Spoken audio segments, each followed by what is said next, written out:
I'm Jessie Ginsberg. I am an SLP. I'm trained in sensory integration, and I own and run a clinic called Pediatric Therapy Playhouse in Los Angeles. I wanted to tell you a little bit about how I got here to where I am today, sitting in front of you. And it really came from two, I would call them epiphanies that I've had. And the first one was I'd spent years doing parent training and parent coaching, as many of us do, especially when we're working with pediatrics in a clinic setting. So I'd spent all this time doing parent training and parent coaching, and I had this deep feeling within me that I needed to be reaching more families. And ultimately, that is what really made me switch from working lots of time one-on-one with families to then really starting to train other therapists. And now one of the most incredible things is that this course is full of SLPs from literally all over the world. So that is just so exciting that, this is a way for us all to be able to spread this approach and these methods to families and kids. And the other epiphany I had was, I would say, a lot more emotional than that, which was, I remember this very distinctly. I was in my room, cleaning my room, just about my business, and I had all of a sudden this strong feeling that I needed to be doing more and that I could be doing more. And, what's really interesting in this day and age is that we've got the internet and social media, and we have the autistic community speaking about what their needs are and how their needs are not being met, and how there are all these approaches and methods still being used that are not supported by the majority of the autistic population. And I had this feeling like, if I am not with them, then what is this work truly for? This course was meant to be a place where we could all come together and try to learn what the needs of the autistic population is and really be able to work together to make a greater impact in the lives of the kids that we serve and the families that we serve. So I just want to thank you for being here. Thank you for being a part of this. And I know that this is a time commitment, but hopefully in the grand scheme of things, this is just a small amount of time that will honestly, genuinely have an everlasting impact on the kids and the families that you work with. So thank you so much for being here. Hi, I'm Kelly Morse, and I've received my Level 1 Sensory Certificate. This course has been career-changing for me. It has totally changed my perspective and approach to therapy. When Jessie says build the connection and the language will come, she's not kidding. Not only have I learned sensory strategies, but I've also learned how to hold space for struggling learners, and I can't stress to you how impactful that has been. I used to stress out so much before certain sessions because my kids were not engaged, we weren't making progress. It was kind of just this big power struggle the whole time. But after shifting to a strengths-based sensory approach, now my kids are engaged their entire session, they're self-advocating, they're communicating so much more. When I walk into their classroom, they're reaching out to hold my hand. I just know that it's a time in their day where they feel safe and they feel seen. And there's so much less pressure to perform and so much more opportunity for authentic connection and communication. And these are kids who have been in compliance-based therapies for like 14, 15 years. And I feel like we're just now getting to see their true potential, and it's amazing. So I'm so grateful for this course. Hi, my name is Bettina Lopez-Lamb. I'm a speech-language pathologist from New Jersey. I'm the private practice owner of Miss B SLP. I am also an autistic person and a mother to a beautiful autistic little boy. Before Inside Out, I was at a place of my career where I no longer knew what I wanted to do with speech pathology. And through my own journey of diagnosis and my son's, I found a whole new passion for sensory and how we can implement this into the speech pathology world. I feel like Inside Out has allowed me to become a better SLP.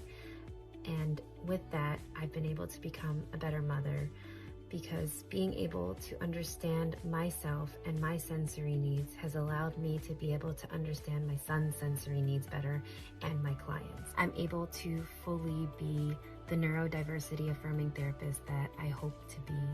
And for that, I am forever thankful to the Inside Out program.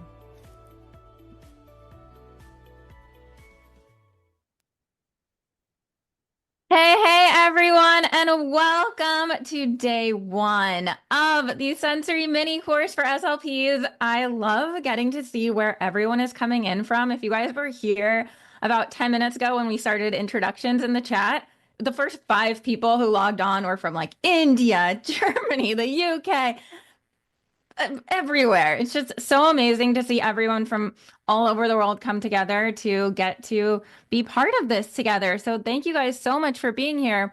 We are so excited to get started with you today. Yeah, okay, more places all over the world coming in. Amazing. And we know that there is no one perfect time to set this at during the day. So thank you guys for being here. We have an awesome 3 days planned for you. And how these sessions are meant to be is that they do build off one another. Each day will build off of the last. But I will also say that they're meant to be where you can still come to one. And if you missed one, you can still come to the next. So if you missed part of today, don't feel like you can't come tomorrow. You know, everything that you're going to be learning is going to be also stuff that will stand alone and you'll be able to go and take and use in your sessions. And the goal of these trainings when we do them is to get you sensory training that you can use immediately and you you should be able to go into your session. There's probably something today you're going to learn that you will be able to go into your session and you will be able to use it tomorrow. And that's really how these trainings are designed because we want to make sure you guys are getting the most out of your time here. So with that, welcome to this 3 day experience. We are going to be diving deep into how you can start supporting your kids' sensory needs. So first of all, tell me in the chat who you are. Tell me, are you an SLP? Are you an SLPA? Are you another kind of professional? I know that we design this for SLPs. Sometimes we get other professionals coming in as well. Okay, we got SLPs, SLPAs. Amazing. Lots. Okay. Yes. Love to know your practice setting too, if you want to put that in there as well. Amazing.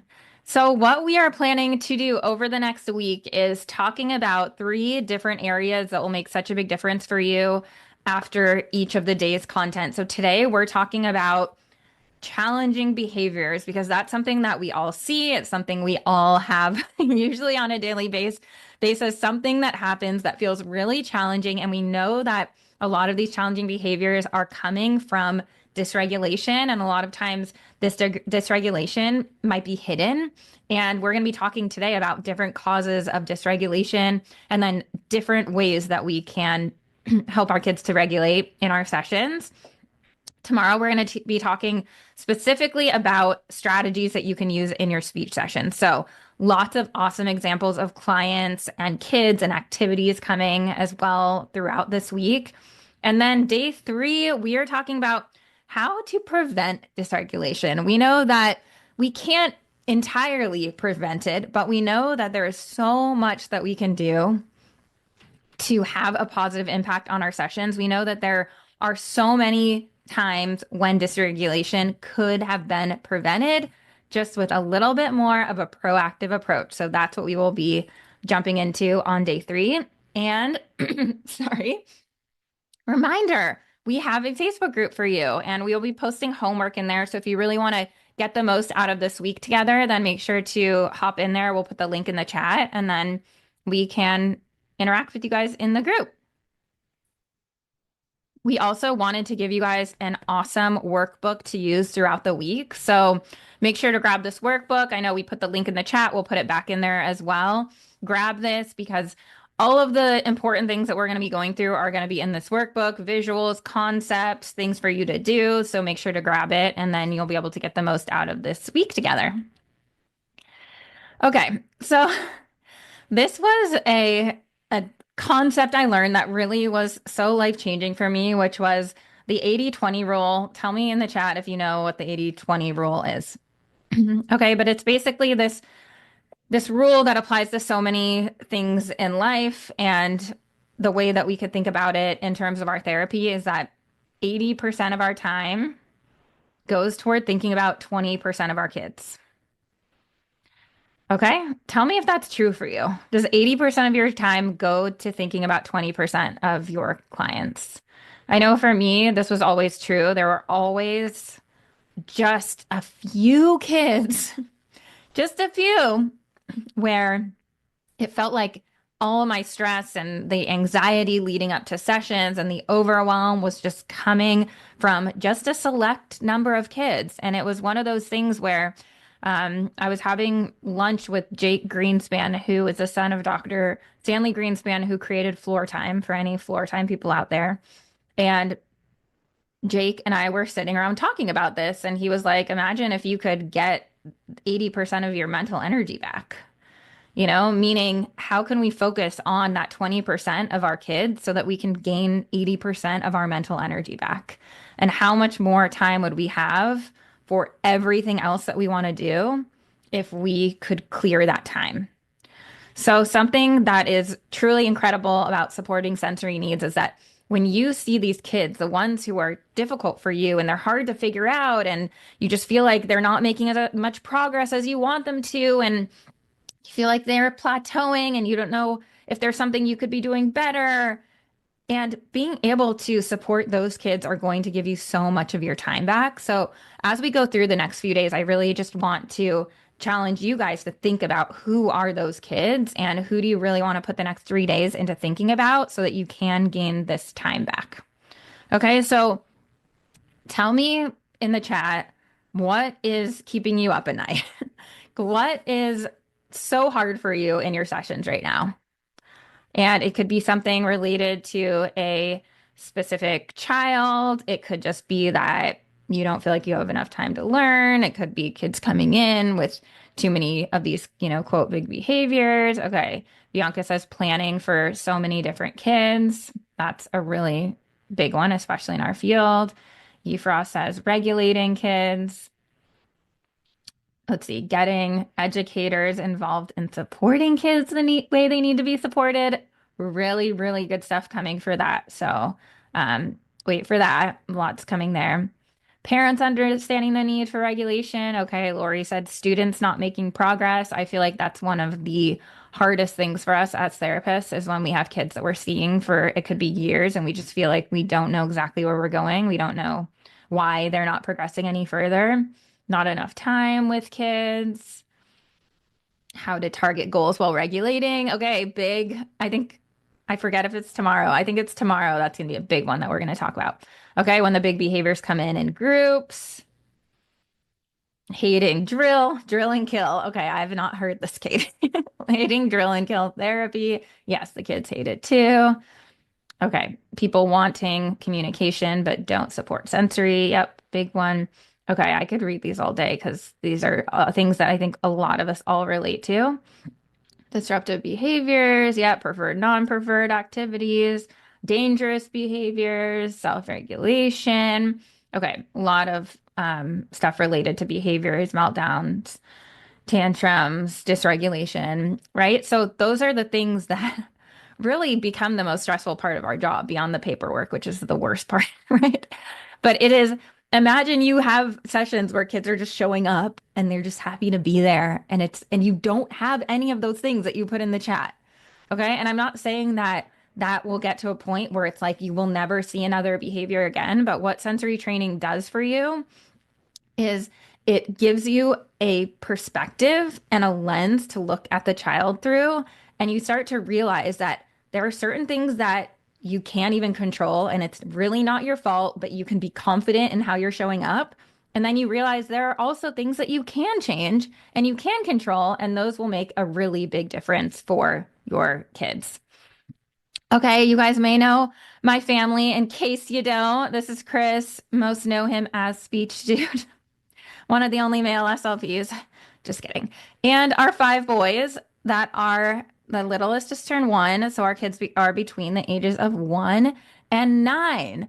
Okay. So the things we are talking about today, I live these things every single day. Okay. So this is my life when I'm at my office, and this is my life when I am at home.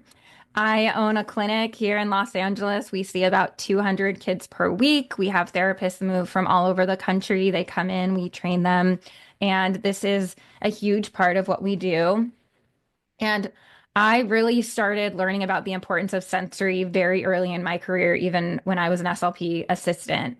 And I started learning about sensory, started writing publications about sensory, and that's really what opened up this whole world to me. And people just started calling me the sensory SLP. That it, I just started doing interviews, podcasts, and people would say, "When did you become the sensory SLP?" And I had never called myself that until then. And then I went with it, and here we are today. I've been doing these online trainings for 6, 7 years, something like that.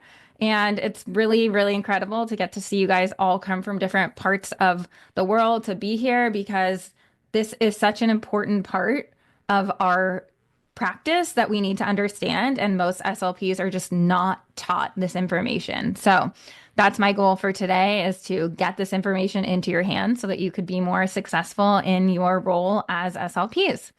And over the years, our team has grown and we have our team members, a couple of them on today. Selena is an SLP. Melanie is an SLP. Selena's been with me over 5 years on this team. Melanie's been with us almost 5 years on this team.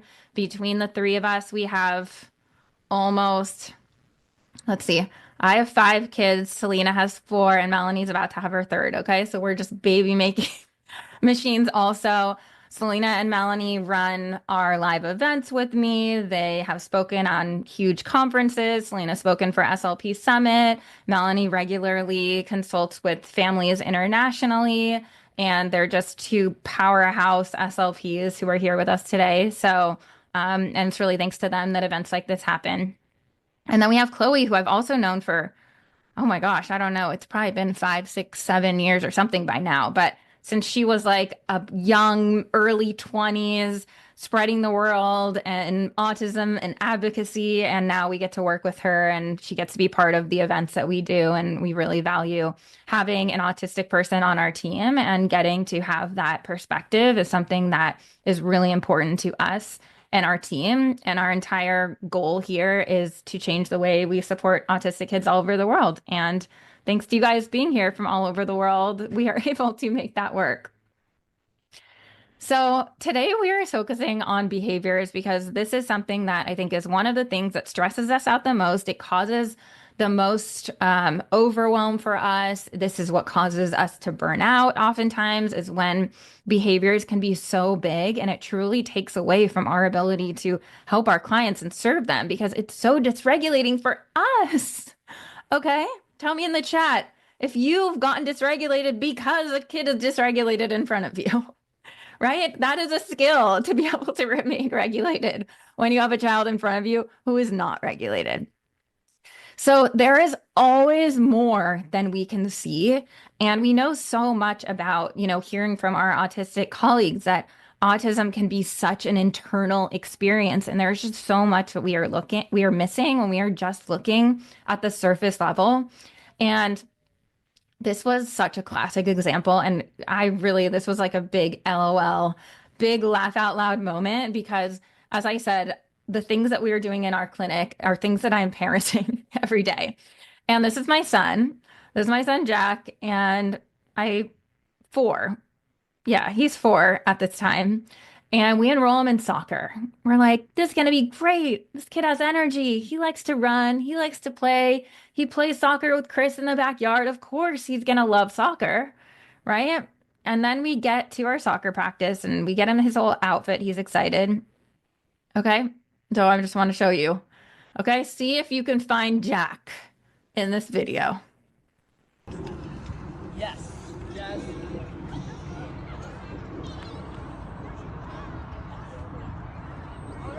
Okay, there he is. And we were like, okay, this is kind of embarrassing. Here we are. We kind of specialize in child development. Here's our son over there. All the kids, 20 kids, 30 kids out there on the soccer field playing. And then there is our son over there on the side. Okay, but fortunately, because we know how much there can be underneath the surface, we know that there's a lot more going on that we need to be considering. Okay. So when we are talking about any behavior, and this is a pretty common analogy that we hear when it comes to behaviors, is thinking about it like an iceberg. And what we see is only the tip of the iceberg, but we don't see the gigantic iceberg underneath the surface that is causing whatever this big challenging behavior is. So these things under the iceberg are just, I would say, I mean, I did not take this from somewhere. I put these together based on my experience working with lots of families. Okay. So I would say that these are some of the most common triggers of behavior that we see.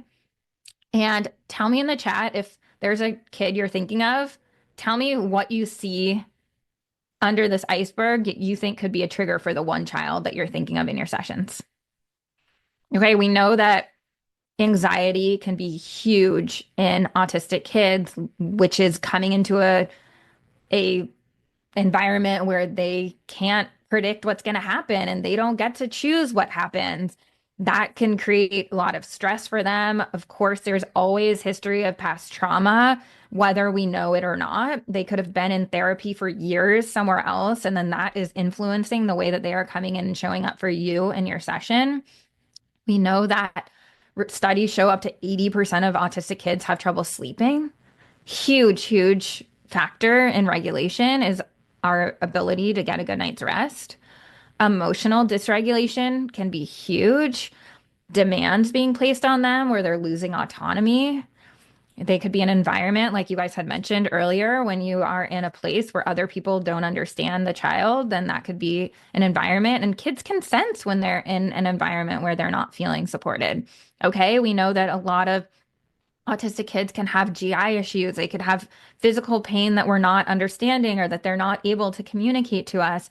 And of course, sensory overwhelm being a really big one of them. So I'm looking at everything you guys are putting in here. So many lack of sleep, demands, anxiety. I don't think anything didn't get mentioned in here. Okay, but this is what we have to think about is there are certain things we can control, and there are also certain things that we can't control, but we can try to make better. We can try to make a child more comfortable. But anytime we have a big behavior, we want to immediately think about what are these things that could be happening underneath the surface that are just not visible to us at all. Okay, so this was something that we actually went back from this soccer practice. We were driving home and we were talking about, okay, so now that we've seen this, now that we know, what could we do differently? We know that he needed a good night's sleep. We know he didn't sleep as well that night before. We probably let him stay up too late watching TV or something. We gave him a great breakfast, lots of protein to fuel him. We did the whole, you can wear your favorite color socks, get your cleats. We actually had him go alone with Chris because with some kids, what you see is when they feel like they have an audience or lots of people watching them, that can be perceived as a big demand, a bigger demand. Lots of validation about going to a new place and meeting new people and doing new things. Getting there early was huge for us. And this is actually a recommendation that a preschool teacher gave me many, many years ago. And if you have kids who are really anxious to go new places, being the first one there can be really, really helpful for them. We met the coach, gave a high five. The coach was like, "Oh my gosh, you like Spider-Man, awesome." And then they were sitting there chatting about Spider-Man. Okay, so here's the next video from the next practice. Red line. Purple line.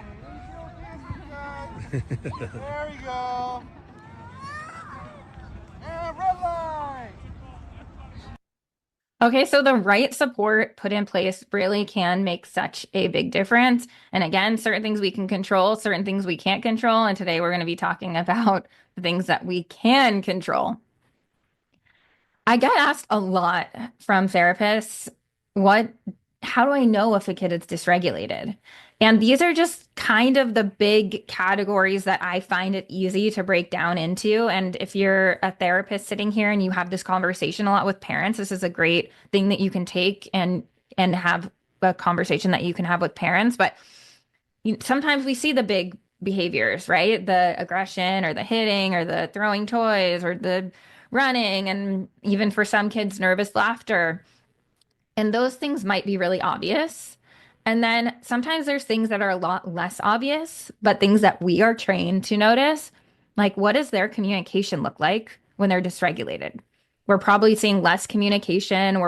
We might be seeing more scripting, or if they're in higher levels of, if you follow natural language acquisition framework, maybe they're in higher levels of or higher stages, and then in times they're dysregulated, they kind of revert back to earlier stages.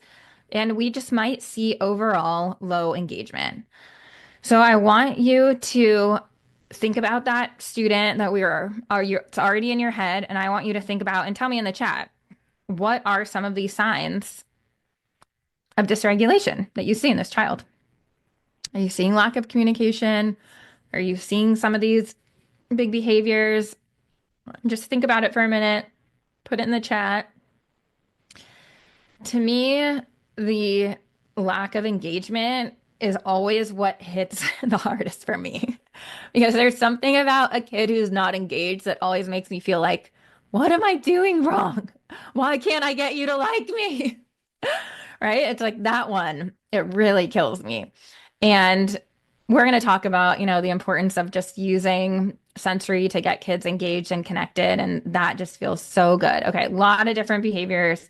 We're seeing lots of different signs of communication or signs of dysregulation when it comes to communication. Okay.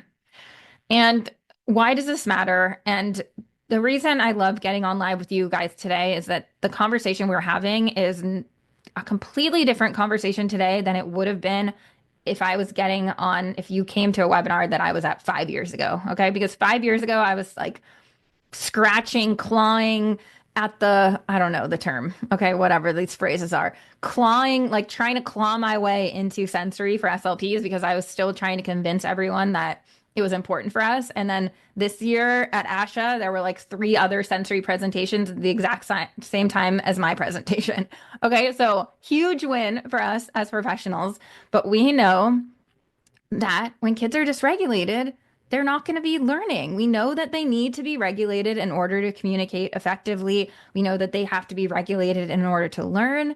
And if kids are dysregulated coming into our session, that is the number one barrier that we have that is preventing us from getting all of the things done that we need to get done, right? How are we going to sit there and work on these higher level goals? How are we going to sit there working on communication, working on AAC, anything if we have a child in front of us who is dysregulated?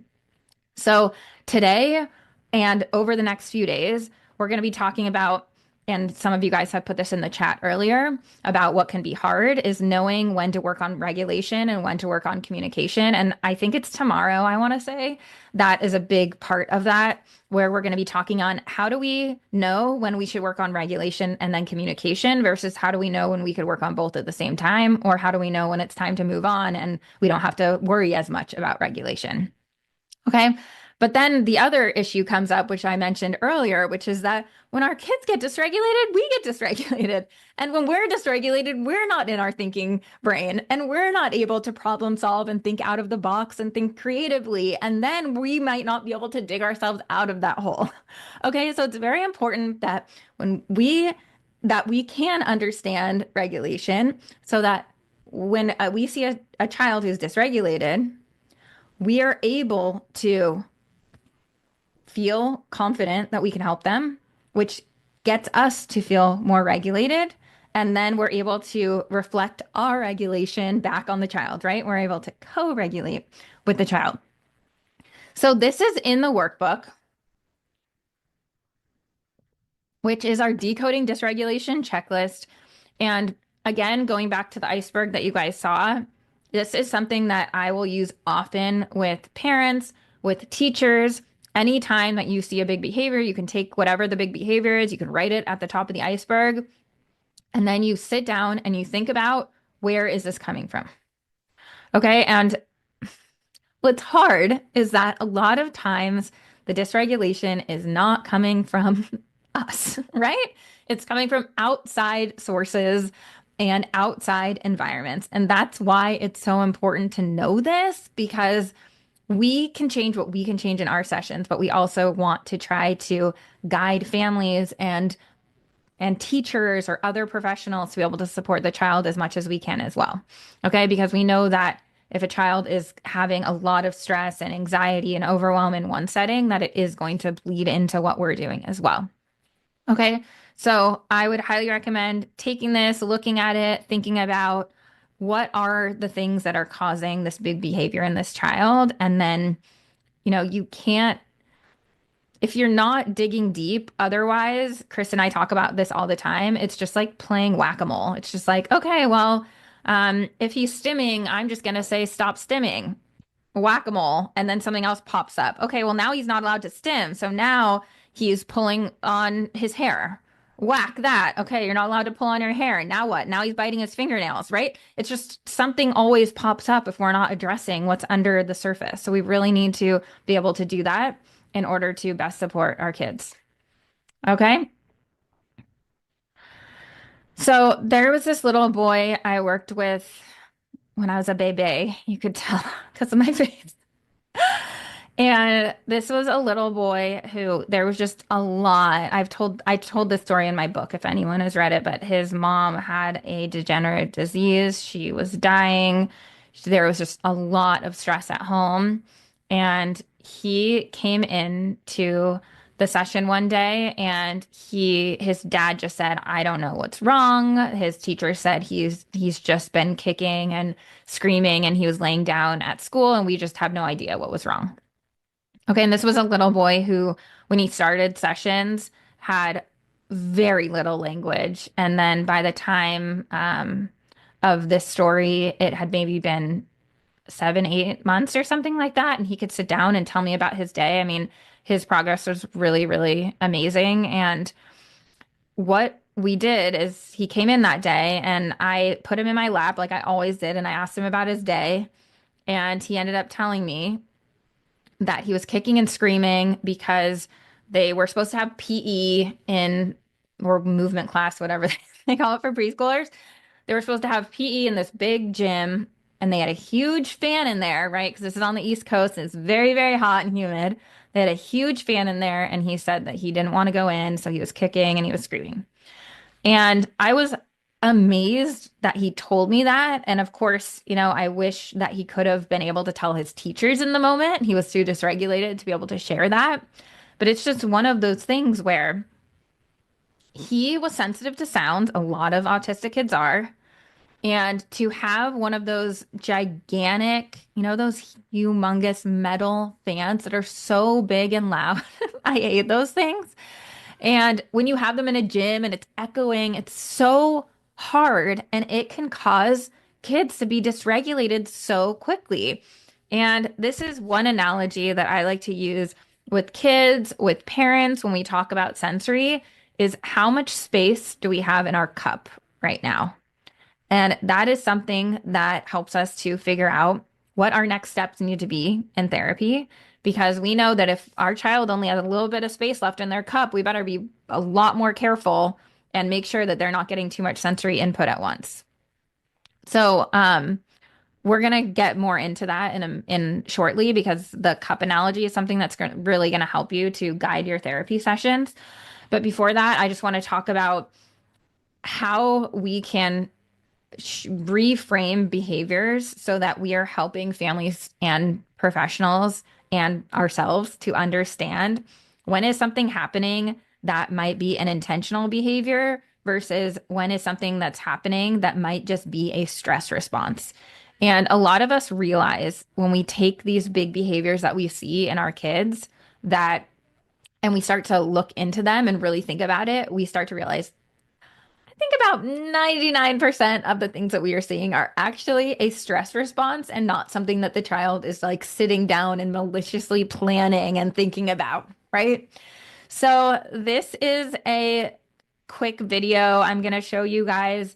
This is something you may have seen it on my social media. I posted it. I don't know why. It's just my son was having a hard time. I was like, I'm going to roll the camera while we talk about this. And then I posted it. It went viral. And it's such an easy analogy. If you have not read The Whole Brain Child, it's such an easy analogy to teach kids about their brains and behaviors and help them to better understand themselves. And also, you can use this with parents and explain behaviors this way as well. So let me go ahead and show you guys this video. Connor wants to know why he's having so much trouble with his art because he's so upset. So we're going to talk about it. I'm going to draw something. You probably didn't realize I know how to draw this. And I want you to guess what it is. Okay, what is this? A brain. How did you know that? Okay, so this is your brain. And then you have two parts to your brain. You have an upstairs and a downstairs. What do you think connects the upstairs and the downstairs? Yeah, stairs, exactly. So what happens in the upstairs of your brain is all of these things, like when you think, when you talk, when you make plans. And the downstairs brain is where we are when we're upset. Like we're mad, and we're sad, and we're fighting. Okay? Aggressive. But what if you're play fighting? Sad. Play fighting would be up here. This is stuff like, you know, when you get so mad at someone and you just punch them and you didn't mean to. Yeah, like it was an accident, like you didn't do it on purpose. That's exactly right. So when you are so upset, like you just were, Connor, when you threw the paper on the ground, did you do that? Did you think about it? Did you say, I'm going to throw this paper on the ground, it's going to be so mean? Or did your body just say, I need to throw it right now? I need to throw it right now. Okay, so if that was something you just did without thinking about it, that means you were down here. So when you get so mad like you just did, something pops up in front of the stairs. What do you think pops up? What do we use to keep Teddy out of the room? So a baby gate, okay? And then what happens if there's a baby gate? Are you able to get up the stairs or no? Oh no, you opened the gate. Yes, you have to open the gate. So do you know how you can open the gate? You didn't talk. You have to get calm first. So what's one thing you could do to get calm?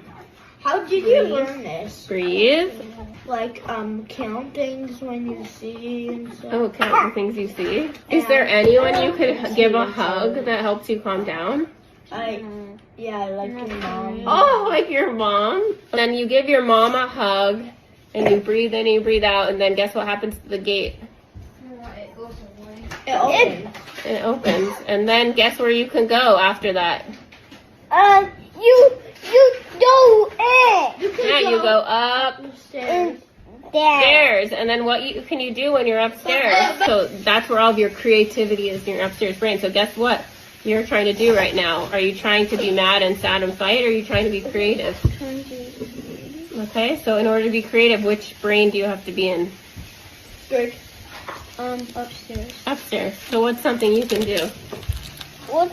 No garbage stairs. Okay, so who's seen that video? Who saw when I posted that video? I haven't seen that in a while. That's fun. That's gonna age nicely, I feel like, because it has so many of my kids at different ages. Okay, but this is stuff that you can have these conversations with kids, and a lot of kids, like a lot of adults, are learning this right now. Okay, so imagine learning this as a child and then being able to go through your entire life knowing, okay, if I can work on getting myself more regulated, I can actually be in my creative thinking brain, and I could do better on my tests at school, and I could have more fun with my friends because I know how to regulate myself. Okay, so it's knowing that we have the control to do that makes such a big difference. And if you've never taught this to parents, go teach it to parents. Highly recommend teaching this idea to parents. Okay, so one of my favorite movies, Good Will Hunting. It also is just one of these things that kids, we want them to realize that these behaviors are not their fault, right? Their fault would be behaviors that are things that they're planning and they're intentionally thinking, you know what would really embarrass my mom is if we went into Target and if she says no to the toy, I'm just going to throw my body on the ground and I'm going to scream and I'm going to cry. I'm going to smash my face all over the dirty ground. And then eventually she's going to get it from me because she's going to be so embarrassed, right? That's not going through a 2-year-old's mind when they are melting down in the middle of the store. Okay. It is not something that is planned. It is something that is happening as a stress response. So knowing that we all have this. This is among everyone. And this affects all of us, is that things happen in our day that cause a lot of stress for us.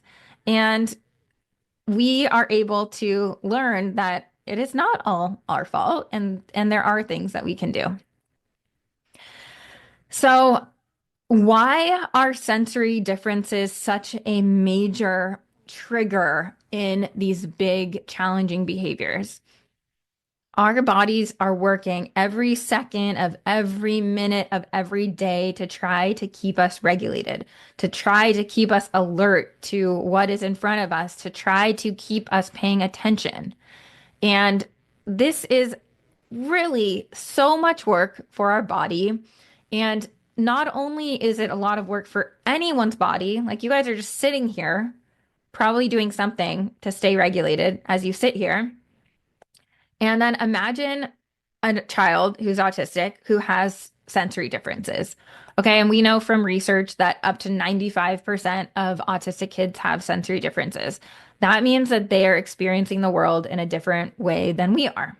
So that means that they could be getting dysregulated a lot more quickly because they might be more sensitive to the world around them.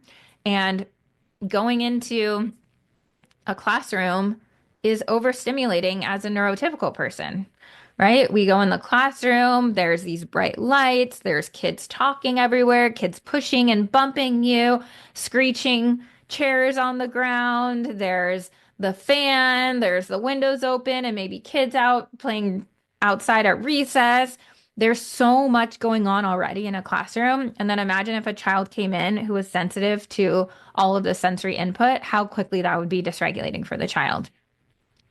Or we might see that kids need more of certain types of input to be regulated, right? So we know that a lot of autistic kids, for example, need a lot more movement in order to feel regulated compared to neurotypical kids. I mean, everyone has their own unique sensory differences, but that's something that we see often is that the need for movement, right? And a lot of times classrooms don't have that need for movement designed and implemented as part of their curriculum. Okay, so we have to understand that our kids who have sensory differences are experiencing the world differently, and that is impacting the way that they show up for their sessions. And this is something that will affect them being able to work toward their communication goals. And that's why it's so important that we need to understand that. Okay, tell me in the chat if you have heard me talk about the language staircase. Okay, when I talk about the language staircase, this is okay, Carmen, number one to say yes.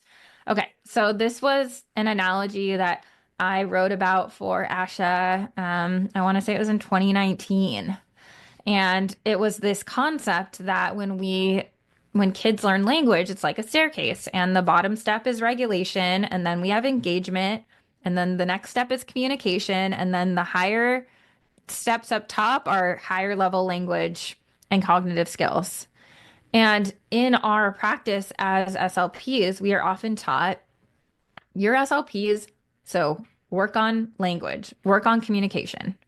And the problem with that is that communication is the middle of the staircase. But if we have a kid come in who is dysregulated, who we are struggling to get engaged with us, then how could we possibly start working on communication and have it be a successful, productive session? And not only a productive session, but a child who's going to make progress over time. Okay, so this article I wrote for Asha, which eventually turned into me creating a sensory course for SLPs, which I'll share more about later because we just are about to announce the next date that we're going to be teaching it live. So I get to share that with you guys today. Okay, but this led to that course because to me, I'm like, how could I do my job of working on communication if I haven't learned how to work on these foundational skills that we need? So our goal in this, and the goal coming out of this mini course, is that you are learning how you can regulate your kids by using different sensory strategies and supports, and then how that can lead to increased engagement with your kids, because we know that building a connection is everything. And that's how we get to communication. And I've always felt like if we could just get a kid regulated and engaged, the rest comes naturally. And I know that sounds like an oversimplification, but I've seen it happen time and time again over so many years with different kids, different ages, where I just took the pressure off the communication piece and I put the emphasis on how can I get this kid regulated? How can I get this kid engaged with me? How can I get them having fun here with me? And then it was like all the learning came naturally. Okay, I don't want to get I keep stories in my head keep getting triggered about different kids that I want to share, but I also don't want to not have time to go through all the things that we planned for you guys. So, anyway, okay. So, I like to think of regulation as the gas to the car. So, it's like we are getting that kid regulated, means we are filling up their gas tank. And then connection is the car. Connection is a vehicle that we are using to get to the destination, which is communication. So, in order to get a kid to that place where they're communicating, we need to put gas in their tank. We need them to be regulated. We need them to be connected with us. And then that connection that we form with the child is ultimately what is going to get us to our goal. And I wrote up here, let it be easy, because truly, we overcomplicate things so much. We stress ourselves out so much. We make it harder than it needs to be. If this becomes our goal, if our goal becomes how can I get a kid regulated and engaged, that's how we can let it be easy for us. Okay, so this is an analogy. I literally taught this to my son's second grade class 2 weeks ago. Because actually I taught it because the teacher seemed stressed out that day. And I was coming in to talk about neurodiversity into the classroom. And I was like, you know what? I feel like the teacher needs to learn a little bit about this. So let's go into talking about this. Okay. But the point being, this is an analogy that you can use with parents, you can use it with teachers, you can use it with kids, which is knowing how much space do you have in your cup throughout the day. And then that is going to let you know how much capacity you have for everything else. Okay, so if you have a child come into a session, just doing a quick check-in mentally in your own mind and ask yourself, how much space does this child have in their cup today? Okay, because you might have a kid who seems like things are great for them that day. They have a lot of space in their cup today. They could probably like do a new game and maybe have higher demands and have more activities. Or you have a child come into the session and you realize, okay, you know what? This kid does not seem like they have very much space in their cup today. They've already had a lot of stressful things happen to them today. They're coming in, they're very much on edge. And what we need to understand is that we can always make more room in the cup by pouring some out. Okay, so if we have a cup that is full, we want to pour a little bit out of the cup to make space for more before putting more demands on the child, right? Because if we have a child comes in and their cup is already full, all that's going to happen is that child is we're going to put one demand on the child and then all the water is going to come spilling out, right? We're going to have this big reaction. So this is just an example of what it might look like. If you have a kid come into your session and their cup's already pretty full because of all these things on the left bottom that have happened throughout their day. Like maybe they just had lunch and their food was a weird texture and they were outside at recess and the wind was blowing and that was bothering them and they have their shoes on and they hate when they have to have their shoes on. There's a tag that's itching them and their teacher is telling them they need to constantly sit still in class and the kids are talking constantly around them. The lights are really bright. Like these are all things that can be filling a child's cup throughout the day.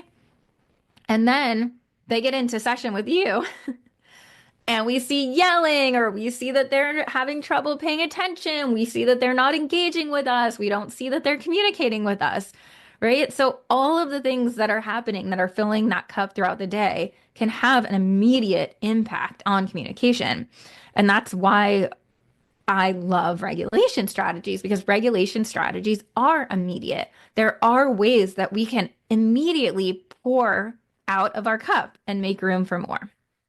Okay. And the thing is that we don't want our kids to have to live a life where it's just fill up the cup, pour a little out, get some more in, pour a little out, get some more in. Like, we don't want them to have to live on the edge, right? That's not fair to them. That creates more stress and anxiety and trauma for their bodies over time. And that's something that we're going to be talking about over the course of this week, are different strategies that we can use so that we're not constantly just pouring a little out to make room for more. Okay, so Chris made this video, which is such a good one. And just to give you guys an idea of what it could feel like for a child who has sensory differences, and in this video specifically is about sound sensitivity, just so that you can kind of get that experience of what it could be like. Let me play this for you. I think it's like 30 seconds. All right, welcome to class, everybody. It looks like it might be a little wet outside today. It's been raining, so hopefully you've all been staying dry. What I would like for you each to do is to grab out your book. We're going to turn to page 45, go to section 2, where we left off yesterday. We'll be working on equations. You can partner up if you'd like, or you can do simply whichever you prefer. Okay, who feels a little bit more dysregulated than before I hit play? Okay, so that's just an example of how much sensory differences can impact kids. And we think about them going into a class and having to experience that and being dysregulated, then of course, when they come to us, we're not going to be seeing their highest potential by the time they make it to us, okay? So how can we pour out to make room for more? And this is what we're going to be talking about throughout the entire week, but everything we've talked about leading up to this, which is that we have a reactive approach and then we have a proactive approach. And I've been talking about this for years, and I see a lot more people talking about it now, which is great, which is that we don't want to always have to be reactive, right? I mentioned we don't always want to just have to be making a child, forcing them to be in these situations where they're uncomfortable and then making them feel better afterward. We want to try to do what we can to set up the environment, to set up our sessions so that we are able to keep them more regulated and keep them at more of a baseline state of regulation always. We don't want them to have to go through these ups and these downs. And this is really what we're going to focus on this week, is what are things that you can do in your sessions that are the reactive approach? Because will there be times when kids come in and they're dysregulated and you need to help them get regulated? Yes. Will there be times when kids come in with these big challenging behaviors and you need a solution? Yes. We're going to talk about those. Okay. And then there are also going to be ways that you're going to be able to set up your sessions so that you are getting more regulated kids for longer periods of time, because you are thinking about what their body needs in advance, and that's helping you a lot. Okay, so I want to share one more video. I want to say this video is about 5 minutes, and this is one of the therapists that we train, Bettina, and you guys, if you were here in the intros before we got started today, we showed a short clip of her, but she's autistic. She also has an autistic son, and I really want you guys to see how, first of all, we love showing you autistic perspectives and being able to share that with you, because it's so incredible to hear stories of people who are able to take this and implement it into their own lives and how much it changed their life. But we really like to show you people who are out there and who are using these strategies and doing it successfully, so that you can take what they have learned and what works for them and be able to use it for yourself. So I'm going to show you guys this short clip, and then we will have a few things to end our time together today.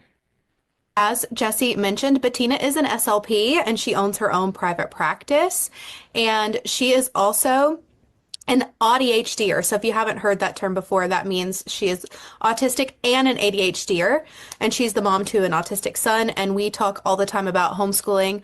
My son doesn't have a diagnosis, but he we homeschool and it works. And Bettina and I talk all the time, like, am I doing this right? Am I doing enough?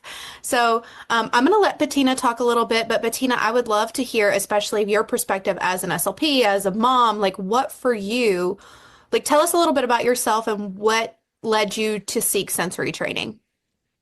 Hi, everyone. So, yes, I guess the main thing you guys said, I'm an ADHD SLP. I'm a mom to neurodivergent children. The younger one we're still figuring out. I'm in New Jersey. I'm headed to Southern California, though, in 7 weeks. I'm a private practice owner now, but the majority of my years I spent in like hospital, inpatient, outpatient, and a mix of private practice too. So almost 14 years in the field already this year, which is crazy. But when it comes to like sensory and everything we're talking about, just becoming a parent was the main thing that changed everything. It made me reevaluate how I practice, how I see myself. We're always constantly, right? We're just like, these babies are mirrors of us. That's what I always say. It's like, what are we missing? What are we seeing? So when my son went through his diagnosis journey, that's where it actually opened my eyes of like, hey, like I used to do that, like this and that. So then I actually went after my diagnosis, and yeah, it actually helps me because I was able to learn. Well, I took the Inside Out course around the time I was getting my diagnosis. So with that, I ended up really able to, I guess, go back and forth and see some of the things we were talking about, like learning about the different sensory systems more than just what we said. But yeah, like it just made me realize, oh, this is maybe what my son needs. And it's been nice because I can reflect and say, oh, like that sound clip, like she just played, which killed me, by the way, because I had it in the headphones and I'm like, I want to pull my skin off. But it's just experiences like that. Like I'm hearing it myself. So I'm like, oh, Brandon's probably dying right now if I'm dying. So that is why the sensory was so great, because not just as a mom and for myself, it just let me also see for like my clients and their parents as well. So yes, the proactive. I just saw that comment. So shall I guess, how do you want me to kind of talk about? Yeah. Oh yeah, no, I love that. I agree. Our kids are mirrors, and it's one of those things like we've had so many people say, like with that clip, until you put words to it, it's like you kind of know these things, but you don't really know how to communicate that. And I think that's why it's so important for us as speech therapists, because what do? We teach children how to communicate for what? So they can advocate for themselves. But if they don't have words for how they're feeling, then how can we teach them how to advocate for themselves? If we don't know what they're experiencing, how can then we tell them, here's how you tell people it's too loud in here. Here's how you tell people it's too bright in here. And so I think learning about sensory helped me do that as well. And I'm sure you could relate. So before Yeah. you knew that and you like had words for it, I'd love to know like how, especially in the hospital, like how did you feel? Like what was like working with your autistic clients? Like how did that feel for you? So, well, that was the main thing too. Like I went into, grad school, I had the placements with the autistic children and just clinic in general. And it's just the way that we did therapy, right? It was table time. It was very like the old school ABA where it's like back and forth, discrete trials. And I just hated it. And now it makes sense why I hated it because yeah, it's like it was me. But with that, like it's in the hospital too, it was the same thing. It was just like a lot of table time. We don't have a sensory room in there, which that's what I love now. Everything's very sensory, like rooms coming out than it used to be. But yeah, like we would have things like we'd have to get rid of the distractions, like the alphabet puzzles. Like if the kids were stimming so hard on the alphabet because we needed to focus on the goals and being compliant. But now we know, right? Those are their special interests, and that's our powerful tool for connection. So we prioritize like the check boxes, checking off before, besides being curious. Like I think that's the biggest thing I've learned through all this is like how we have to stay curious. So I was so bored, I was disconnected. Like I just didn't want to work with autistic kids because of the setting we were in and the tools I was given. So, but yeah, then of course everything happened with my kid and everything cracked open. And I happened to have been in like a hospital setting that did have sensory and OT collaboration. So that's when I started getting certified with like you guys or the certification stuff with like also Gestalt like that. Like it all kind of came together at the right time. So yeah, it just kind of made me see what true connection and neurodiversity affirming could be. And that's where I started seeing like the growth in a lot of like well, all of my clients. And then I went private. So then all that came in like too. Yeah, I love that. And I love the slide. And I have a graphic I made from it because I thought it was so powerful. So I'll post in the Facebook group. But Okay. connection is the heart of communication. I think that's so true. I have my sweatshirt. It says connection over Oh. compliance with a little smiley face. And my son was like, your shirt has a smiley face. I love Mm. you.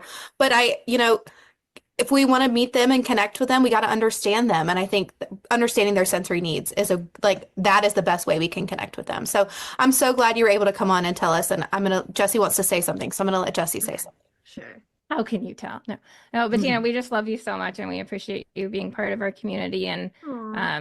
that's one of our favorite things too, is just getting to talk to adults and even, especially late diagnosed autistic adults. You just have so much to share because you have so much life experience that led you to the diagnosis process and where you are. So thank you for being so Right. open and vulnerable. And I feel like we want to talk Yeah. more about you. So Melanie, let's get some fun words of advice from Bettina, and we could post them in the Facebook group too. And then Fun words of it.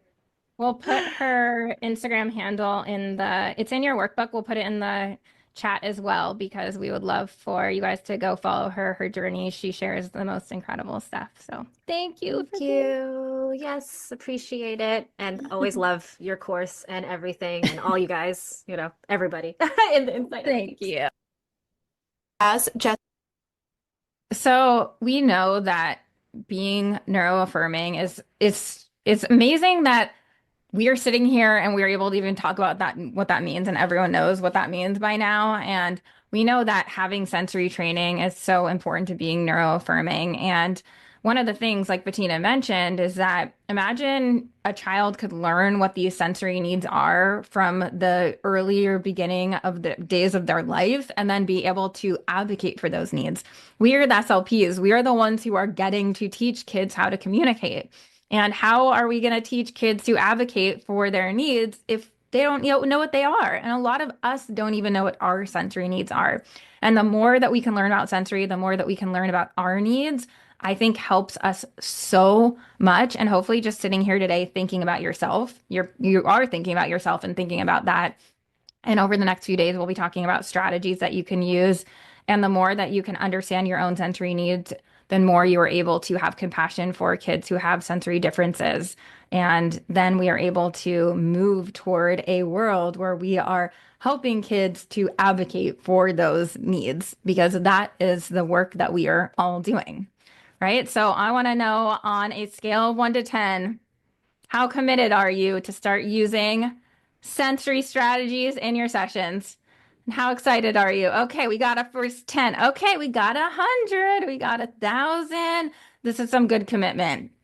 Okay, so if you guys found this valuable today and you guys want to continue learning more about sensory, then we have just announced our next live training. So I get to share that date with you guys. For the first time right now, we will be teaching our sensory certificate course live next month on March 5th and 6th. So what this is you show up for a 2-day virtual live training event. And by the end of the 2 days, you walk away with your sensory certificate in hand. And by the end of the training, you will have learned how to assess a child's sensory needs with our own inside out sensory assessment and how to use sensory strategies in your sessions. So if you guys want to stay and hear a little bit more about what's coming up in this event, I would love to share this with you guys. And we are doing something really special, which is a 24-hour special price that you guys have. So the total value of this course is over $6,700, but for the next 24 hours, you could get it for $697.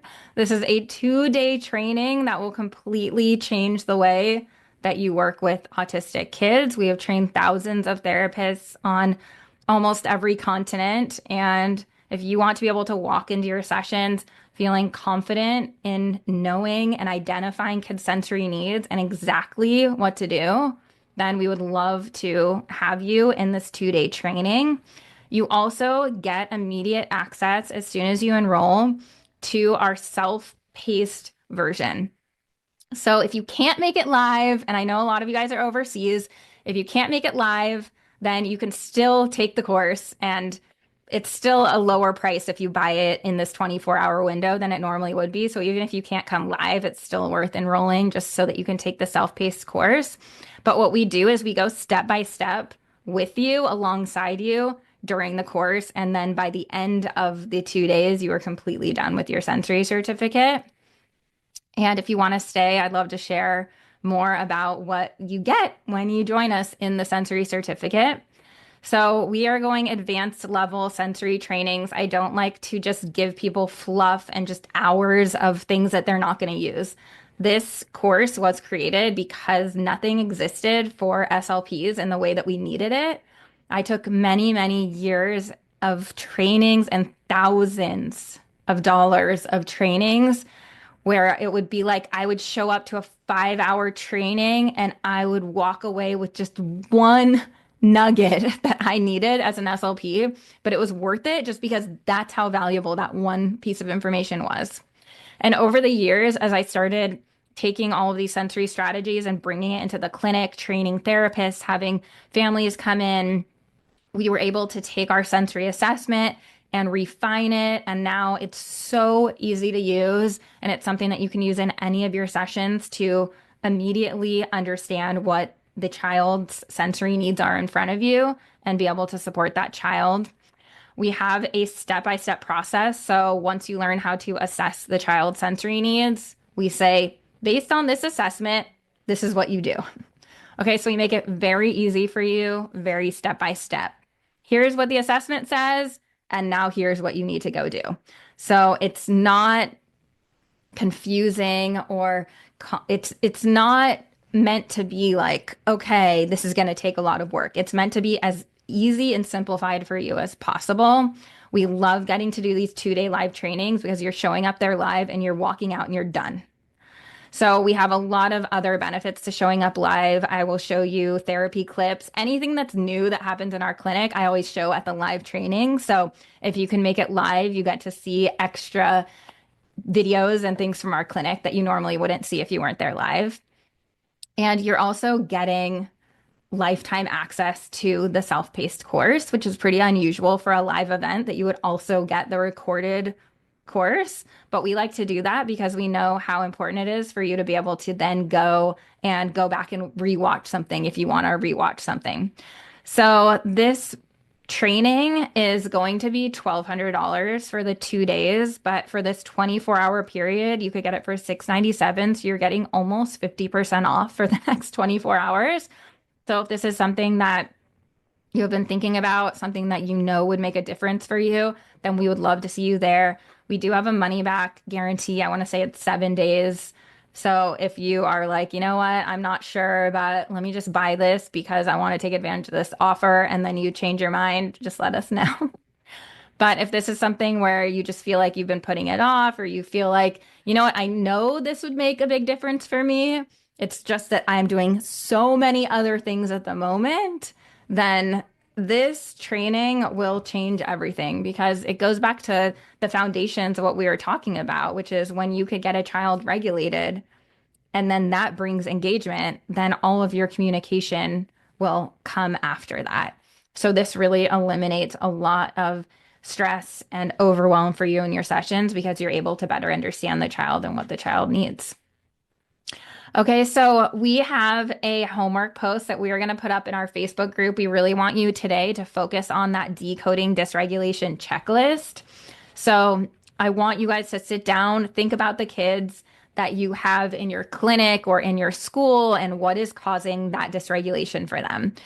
Think about that tonight, because when we dive into the strategies tomorrow, it's going to be a lot more helpful if you can figure out what are some of those hidden causes of dysregulation, and then we'll work on the strategies, which is all coming up tomorrow. So lots of different sensory strategies tomorrow. Tomorrow, we're going to be talking about 2 different types of sensory kids. The kids who are those, they feel like they're constantly dysregulated and always need something. They always need sensory. And then we're going to talk about the kids who might be a little bit more sneaky, where you feel like they seem kind of dysregulated, but you're not sure, or maybe they don't seem dysregulated, but they're really not making progress. And we're going to talk about how those can be a little bit more sneaky kids and how we can use sensory strategies to support them as well. Okay, so I want to stay to answer any questions anyone has about our live event coming up, just because I know we only have 24 hours for you guys to get that special offer of coming into the 2-day training at $697. So happy to answer any questions that anyone has about that, just so that you're able to leave today with all the information that you need to make a decision. And while I'm here, I will just answer some of the big questions that we get about the sensory course. And one big question we get is what ages that of kids it's good for. And we have therapists come in from they're working with babies through adults, right? So sensory is something that affects every person, no matter what age they are. So these are sensory strategies that will be able to work no matter what age group you're working with. Lots of my videos, because I personally specialize in working with little ones, a lot of my videos are for little ones, but we talk a lot and have a lot of examples of other ages as well. And then we also get asked a lot about setting specific and what setting is this training good for. And again, we've had therapists come from all different types of settings. Obviously, I'm in a clinic. We have tons of school-based therapists. We have lots of in-home therapists as well. And part of my sensory training, my autolife is not giving me time today. Part of my sensory training started to really get big in the world of COVID because of teletherapy, because so many of these strategies are actually things that make your teletherapy sessions more beneficial as well. But I would say for anyone who is thinking about, who's thinking, I don't know, I'm working on a lot of other courses right now. I totally get that, because I'm the type of person to always have 20 little tabs open on my computer, and I'm just waiting till I get a few moments to be able to watch a little bit more. And that's why we started doing this event live, was because we know therapists wanted to do it and they just wanted to get it done. And this way, when you're committing to come, you are showing up and you are getting it done. And that is the end of it. You are able to take your information and you are able to go on with it. And it doesn't have to be a tab that's sitting and haunting you. It's just something that you get done. And it's a really cool way to get together as a community as well. Usually we have anywhere from like 50 to 150 therapists at a time. We have a lot of therapists who will come from overseas and we'll stay up and make a party out of it. So it's really an awesome time. Selena or Melanie, if you guys want to hop on, what other questions can we answer? Let me know. Anything else you guys are getting? Hello, everyone. Yes, it's been great to be here today with all of you, connecting with so many of you beforehand and now during this mini course. It's awesome. I think something that people ask us is, like, what if I need to, and sorry, Jesse, if you covered this, what if I need to refer back to the content? If there's a small portion of the live that I miss, or there was just such good information and my notes were just on fire and I think I missed something, how can I review this, or what support do I get? And I like to remind people that you get lifetime access to the asynchronous version of the course too. And I don't know anyone else who does that. And it's a very beneficial feature that we provide to you so that you can go back and watch a lot of not quite the same content, because there are new things from Jesse's clinic that she shares live that aren't that don't appear in the asynchronous, but you get the core of the information in the asynchronous. And so that's always really beneficial as well. Yeah, good one. As we were sitting here, Selena, I was thinking back, this was so many years ago, but I loved how you explained this analogy. You'll probably remember what I'm talking about here, but you were talking about how basically investing in yourself pays itself back in dividends because of how much it's able to help you and your clients in so many ways. For sure. I feel like I'm preaching to the choir when I talk to SLPs about this because we understand the benefit of education. It's why we came into this field. It's obviously a huge part of our licensure and our core values to continue to educate ourselves through CEs and PDHs along our whole career, right? And I agree. I think that there are oftentimes therapists who join the course and enroll for that one client or that one child. I hear that story over and over again, and it's amazing. And they do. They reach strides and hit this or attain this amount of progress that they hadn't seen prior. And some of these clients have been on the caseload for years, right? So that's amazing. From those same therapists, I will then hear updates 3 months down the road, 6 months down the road, years down the road, that, hey, that sensory course has now impacted hundreds of children because I've been able to use that knowledge with all of my caseload, or I was able to do this training for some of our paras, and it's a ripple effect in the pond. And to have a course like that, I mean, I would really ask for all of you to reflect, when has a course been that impactful on your career and your journey as an SLP or SLPA? And I would, if you haven't had that experience, then you'll want to enroll because this course will be that one. And if you have had that experience before with another course, congrats to you. I love that for you. You can have another experience like that by enrolling in level 1 with us, and especially doing it with us live. There's nothing like it. The energy is so high.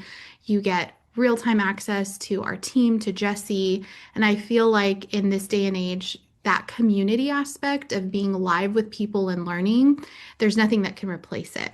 So we hope to see you there. We've been putting the link in the chat. I'll put it again. And like Jesse said, if you're even just a little bit on the fence and are like, oh, I don't know if now's the time, or, for whatever reason, that you're just a little bit hesitant, I encourage you to enroll now because we have the refund that's strong, in the event that you needed that. I don't think that you will, but it's there for just in case. And let us know what questions you have. But secure your spot now, get the savings, because you're going to kick yourself if you're like, you decide to join and then you couldn't save. That there's nothing worse than that. And we look forward to connecting and answering any and all questions. That's what we're here for. Yeah, absolutely. And I got another question come in, which was someone asking about basically what's the difference between what they're going to learn in the rest of this week versus what we're going to be teaching in the live course. So, and I love that question because I love to be open and transparent with you guys. And if you follow us and our team, you know how much free content we put out there and how many trainings we provide. I mean, every week we've got a live show where we're giving free information out, lots going out on social media, lots of free content there as well. And the difference is that in the sensory course, that is where we keep our assessment and our step-by-step process to implementing in your sessions. So while therapists will come to events and they'll get to learn concepts just like ones that you guys are learning today and getting to learn lots of different types of strategies and ideas, in the course, you actually learn the step-by-step system, the framework for being able to implement this, where you can take this system and apply it to any child that you work with. So it really prevents you from feeling like you have to throw spaghetti at the wall in trial and error, because sometimes when we learn a lot of sensory strategies, that's just what it feels like. And we're like, well, I just don't really know which direction to take. And that's what we try to eliminate the guesswork for you through the course, is by showing you, here's what we do. You start in the assessment and then you move through, here's how to put this into your therapy sessions.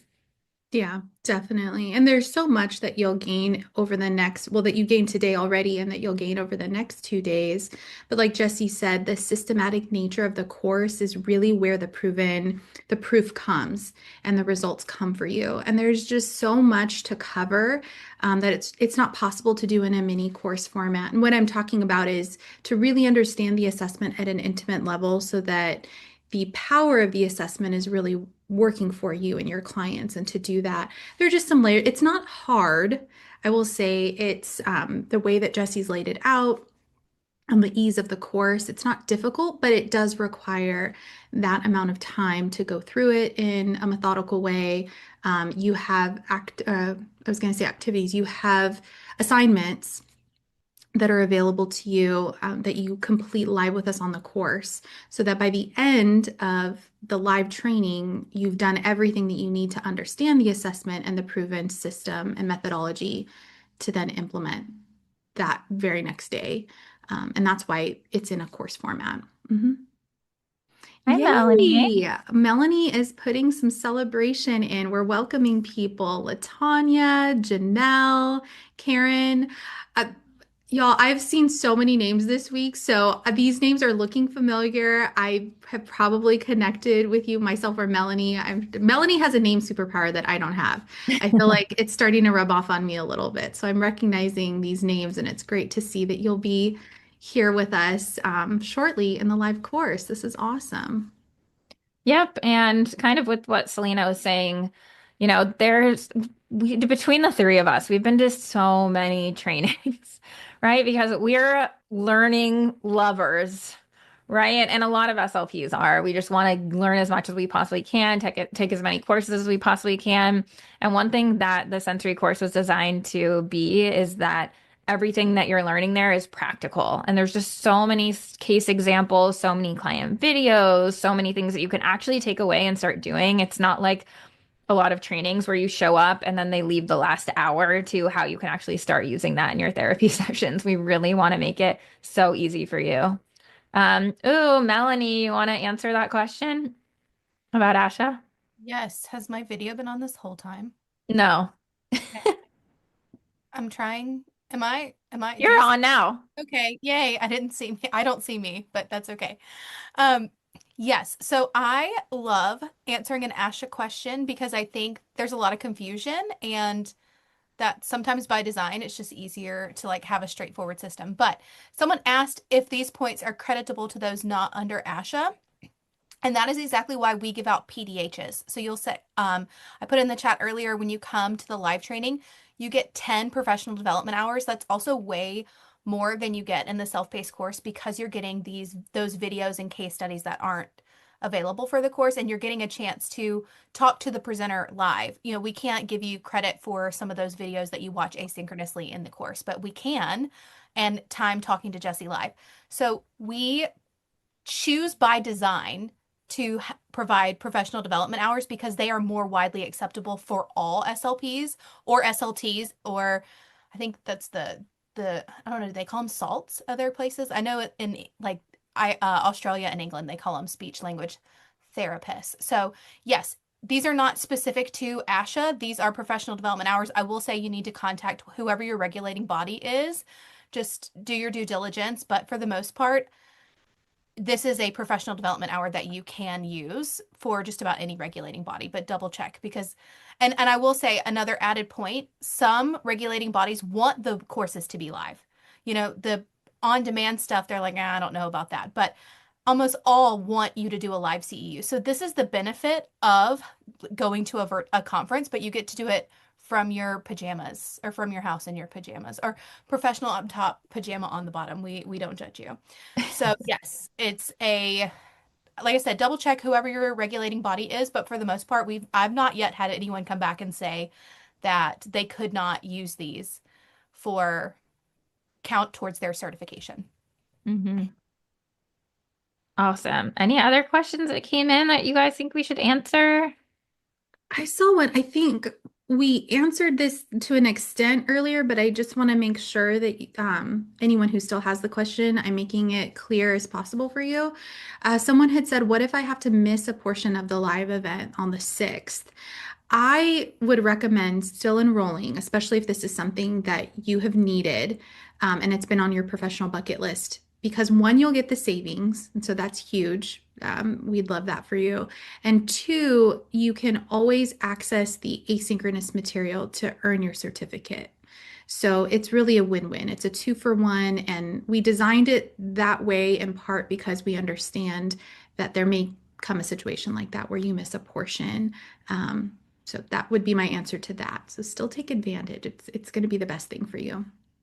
Awesome. Well, if anyone else has any other questions we can answer, reach out, let us know. We want to make sure you could get in while we've got this special price for you guys for the next 24 hours. And we are so looking forward to spending 2 more days. Tomorrow we jump into a bunch of sensory strategies. So lots and lots of stuff coming that you'll be able to take away and start using in your sessions immediately. We cannot wait to get to chat with you guys more over the next 2 days.